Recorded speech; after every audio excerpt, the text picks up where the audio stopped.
Hey, what's up, MLB fans? I got some breaking news. It looks like Roger Clemens has been indicted on perjury.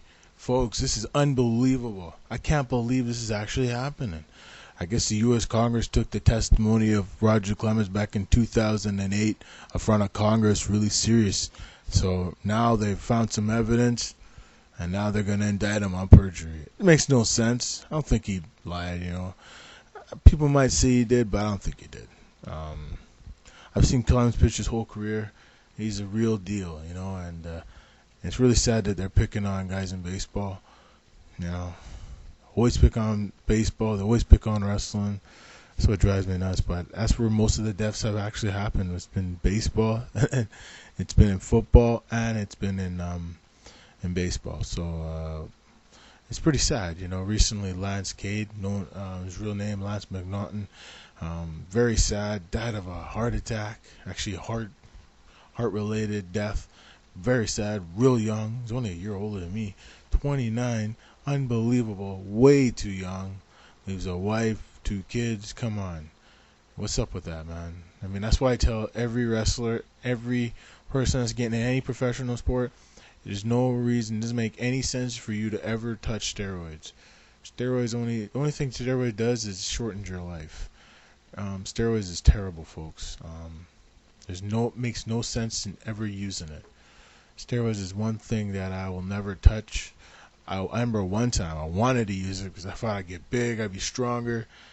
I'm big as it is. I'm natural. Never took a steroid in my life. It's just the food I eat. But it's not good. And you see all these things happening, and you're never happy to see these things happen. And it makes me really sad to see what's happened. I never thought steroids would actually make people die, but it's showing. It hurts your liver, hurts your heart, enlarges your heart, makes you real sick. HGH is even worse than that. It can actually give you liver cancer, and can even give you pancreatic cancer, HDH. So my warning to everyone that's using that stuff, get off it now, before it's too late. I've done some research myself on some of these things, and even concussions, head injuries, you name it.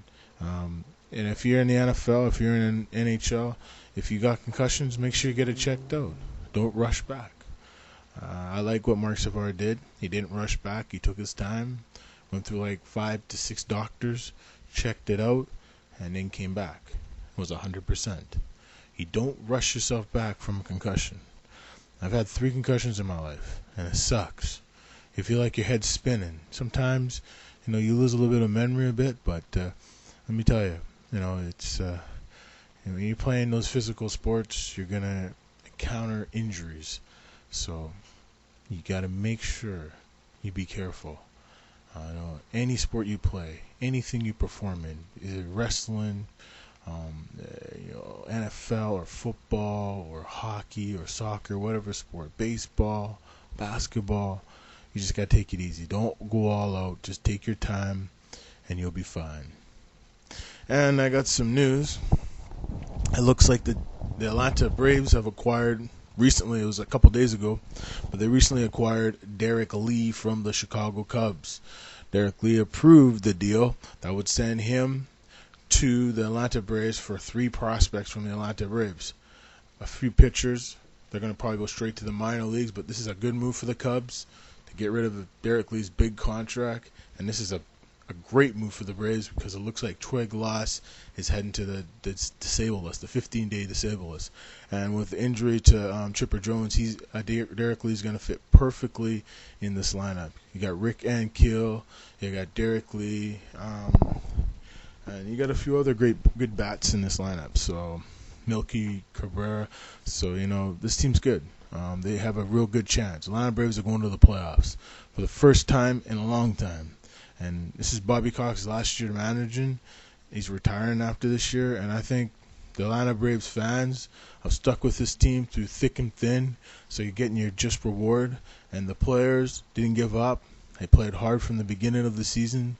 Brian McCann had an excellent year. Tim Hudson's back to where he once was with the Oakland Athletics a few years ago. when him and Zito were just dominating. Same thing with Zito. He's actually getting better. He's pitched way better for San Francisco after signing the big contract with them back in 2007. He's really shown that, it's all about money. It's all about confidence and developing your pitches. And I think when you look at all these teams in the wild card races, okay, we look at the Chicago White Sox, look at the Minnesota Twins. The Detroit Tigers, I think, are completely out of it. They lost today against the New York Yankees. I just checked up the score. It was a pretty gigantic loss. They lost yesterday, too, so they got swept by the Yankees, so pretty amazing. The Toronto Blue Jays, they're still in the wild card. They're still in the division race, but they're way behind. They're about 9 games, I think 10 games behind the Tampa Bay Rays and the New York Yankees. And in the wild card, I think they're about 7 games behind the Yankees. So, either way, they're going to have to turn their game up if they're going to want to make it. The Boston Red Sox recently has some major injuries. A few guys are out for the season. It looks like Jacoby Ellsbury, I'm just hearing from the ticker, and Mike Cameron. So all you fantasy players out there, it's too bad those guys are done for the season. So we'll see what happens, folks. This is all I got to say right now, folks. And if there's any more breaking news, I'll break it to you first. So long, bye-bye, and take care.